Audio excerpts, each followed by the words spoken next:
যতদূর চোখ যায় মাঠ জুড়ে শুধু আখ আর আখ।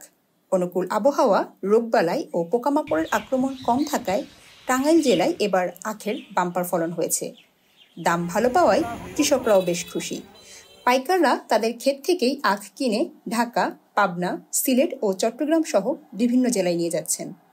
অন্যদিকে বাজার মূল্য বেশি হলেও পর্যাপ্ত সরবরাহ থাকায় ক্রেতারাও বেশ খুশি। জেলার সর্বোচ্চ এখন আখ বিক্রি হচ্ছে। প্রতি পিস আখের দাম ৩০ থেকে ৪০ টাকা, আর মেশিনে মাড়িয়ে প্রতি গ্লাস আখের রস বিক্রি হচ্ছে ১০ থেকে ২০ টাকা।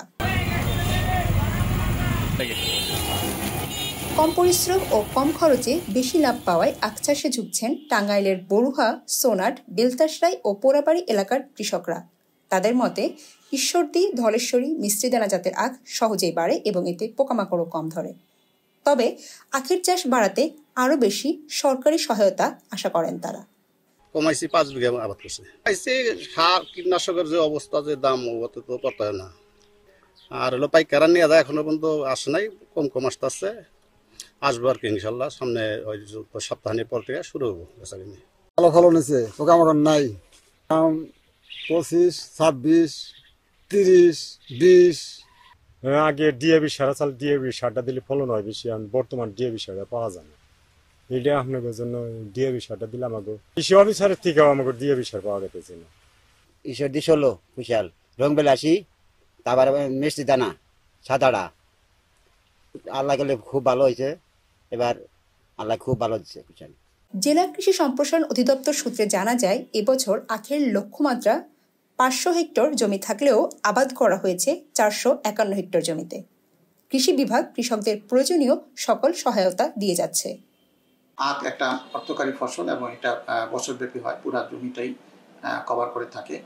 তো আমাদের এই টাঙ্গাইল জেলা যে আখ হয়, এটা মূলত চিনি টাইপের। এগুলো আসলে কমার্শিয়ালি চিনি বা গুড়ের জন্য এগুলো উৎপাদন হয় না। মূলত এটা লোকাল মার্কেটে এবং পার্শ্ববর্তী শহরগুলোতে এগুলো চিনি বা চিবানো আখ হিসেবে এবং আখের রস হিসেবে ব্যবহার হয়। তো এগুলো এই জাতগুলো অত্যন্ত ভালো এবং লোকাল যে জাতগুলো আছে সেগুলো এগুলো আবাদ হয় এবং এগুলো মার্কেট মূল্য ভালো। আমাদের এখানে কৃষকরা যে আখের আবাদ করে, তো আখের সাথে সাথে তারা সাথী ফসল হিসেবে আরও অন্যান্য ক্রপ করে, যার ফলে এক তো আখের থেকে তারা যে একটা লাভবান হচ্ছে এবং পাশাপাশি যে সাথী ফসল আছে সেখান থেকে একটা তারা অ্যাডিং মানি হিসেবে তারা এখান থেকে পায়। টাঙ্গাইল বা এর আশেপাশে কোনো চিনিকল না থাকায় এখানে উৎপাদিত আখ শুধু চিবিয়ে খাওয়া হয়। সংশ্লিষ্টদের মতে এ অঞ্চলে যদি কোনো চিনিকল নির্মাণ করা যায় তবে এখানে আখের চাষ আরও কয়েক গুণ বৃদ্ধি পাবে। কারিমা, লাল সবুজ প্রকাশ, নিউজ ডেস্ক।